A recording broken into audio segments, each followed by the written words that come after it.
Hola amigos, nuevamente estamos para seguir compartiendo este espacio de estudio de la carta del apóstol San Pablo a los romanos.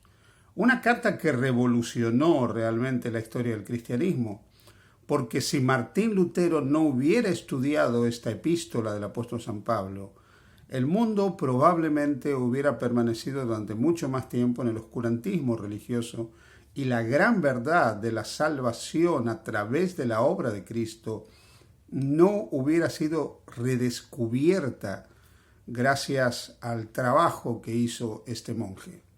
Por eso Romanos es un libro que todo creyente en Jesucristo debiera conocer. En los capítulos 1 y 2, el apóstol Pablo muestra la condición caída, pecaminosa, marcada por causa del pecado en el ser humano.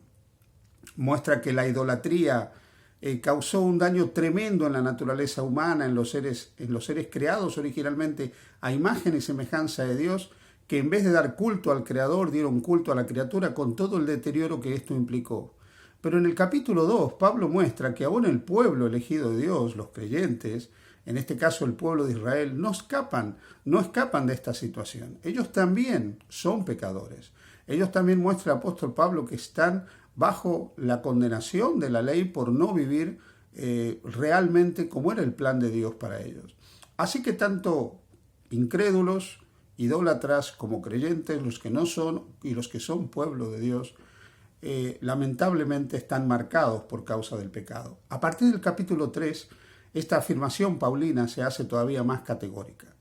En la primera parte del capítulo 3, el apóstol Pablo menciona que Dios llamó al pueblo y eligió al pueblo de Israel para darle la revelación, pero lamentablemente este pueblo no vivió conforme a esta revelación y fracasó realmente en que el proyecto de Dios se cumpliera a través de ellos. Dice la palabra de Dios en el capítulo 3 de Romanos: ¿qué ventaja tiene pues el judío o de qué aprovecha la circuncisión? Mucho, de todas maneras. Primero, ciertamente que les ha sido confiada la palabra de Dios. Esto es muy importante. Dios eligió un pueblo, eligió al pueblo de Israel, la familia de Jacob, los descendientes de Abraham, y a ellos les confió la palabra de Dios.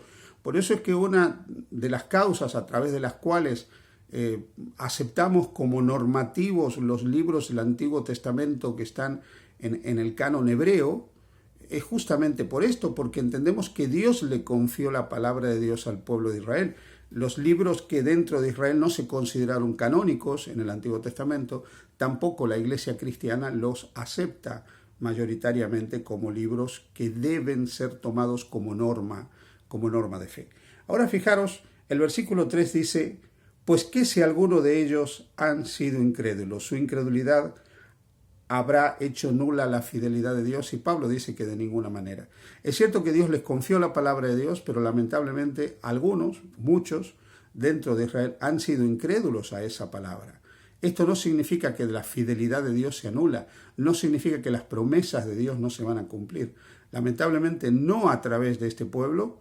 Pablo retomará luego un poco más adelante la condición de Israel y qué parte ocupa el Israel según la carne en el plan de salvación, pero eso lo hará a través del capítulo 9, 10 y 11, y ahí volveremos a hablar de este tema.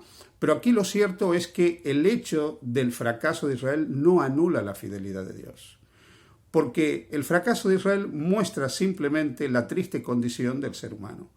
Israel es una evidencia de que los seres humanos podemos tener buenas intenciones, pero tenemos una naturaleza caída que nos lleva constantemente a separarnos de Dios. Y esto se muestra en el primer momento de la historia de Israel como un pueblo liberado del cautiverio. Luego del Éxodo, cuando Moisés sube al monte Sinaí a recibir de Dios las tablas de la ley, ese pueblo que había hecho un pacto con Dios de obediencia, de hacer todo lo que Dios les había indicado, y se comprometió a ese pacto de obras voluntariamente. Dios no los estaba obligando. Luego están haciendo un becerro de oro para adorarlo. Pues bien, el pueblo de Israel es una evidencia de que el ser humano puede tener buenas intenciones, pero separados de Dios nada podemos hacer, separados de Cristo nada podemos hacer. Y cuando nos separamos de Él, volvemos a nuestros dioses que nos han guiado en Egipto porque el buey Apis que estaban adorando los hebreos al pie del monte Sinaí era el dios de los esclavos. Muy bien, el apóstol Pablo a continuación dice finalmente que ni judíos ni gentiles son personas que pueden salvarse por ser buenos.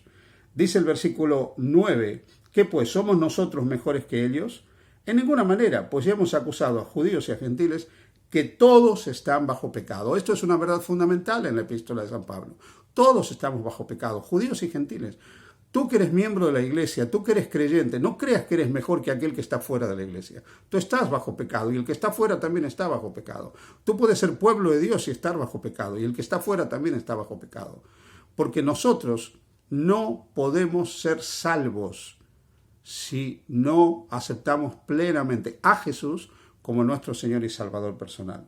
Y aquí Pablo habla de la universalidad de la condición caída de los seres humanos. Versículo 10 en adelante dice, como está escrito, no hay justo ni aun uno.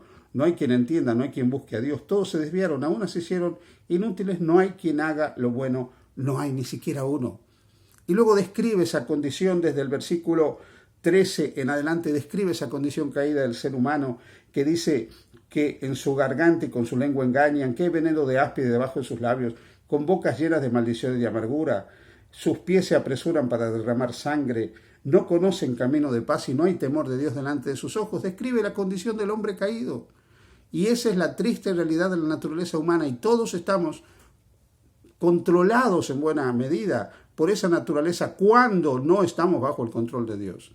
Esa naturaleza es la que nos lleva a vivir fuera de la gracia, fuera de Dios y una vida pecaminosa. Por eso a continuación el apóstol Pablo dice en el versículo 19 y en el 20, pero sabemos que todo lo que la ley dice los dice a los que están bajo la ley para que toda boca se cierre y todo el mundo quede bajo el juicio de Dios, ya que por las obras de la ley ningún ser humano será justificado delante de él porque por medio de la ley es el conocimiento del pecado. Verdad fundamental, la ley no es mi Cristo. La ley fue dada para que sepamos lo que es bueno y lo que es malo. No tiene otra función. Por favor, escucha lo que te voy a decir. La ley no tiene otra función que mostrarte cuál es el camino correcto, mostrarte lo que es pecado y lo que no es pecado. Cuando tú crees que observando la ley vas a ganar el favor de Dios, observando la ley te vas a salvar, estás perdido, porque esa no es la función de la ley. Podemos tener a la ley, pero si no tenemos a Cristo como único y suficiente Salvador, estamos perdidos. Israel tuvo la ley, pero rechazó al Mesías y se perdió en el camino. Lo mismo nos puede ocurrir a nosotros. El versículo 21 y el versículo 22 dice, pero ahora aparte de la ley, aparte de esta ley se ha manifestado la justicia de Dios. Versículo 22, la justicia de Dios por medio de la fe en Jesucristo. La justicia de Dios no es otra cosa que los grandes actos redentores de Dios. Dios muestra su justicia cuando salva, cuando perdona, cuando redime. Y a través de la obra de Cristo Dios mostró su justicia que puede ser recibida por la fe. Y no hay otro camino de salvación, como dice el versículo 23. No puede ser de otra manera, por cuanto todos pecaron, todos.